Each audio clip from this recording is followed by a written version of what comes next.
To overhaul a caged exhaust valve, slacken the holding nuts on the cylinder head.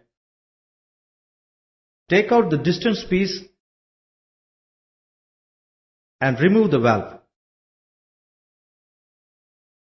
Keep the exhaust valve in a stand.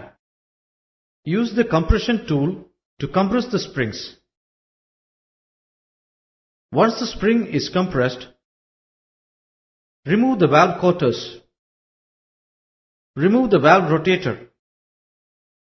Remove the springs, spring seat, and the valve spindle.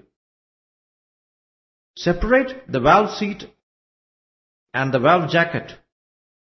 Remove the cooling water O-ring. Check the clearance between valve spindle and guide.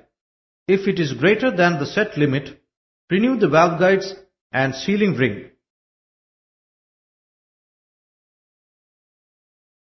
Renew the cooling water O-ring.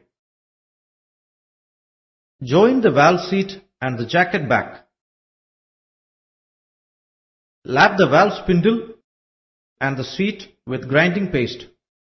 Once the desired surface finish is achieved, assemble the valve spindle in the valve housing. Assemble the spring seat, springs, and the valve rotator. Use the compression tool to compress the spring. Fix the quarters and remove the exhaust valve from the stand.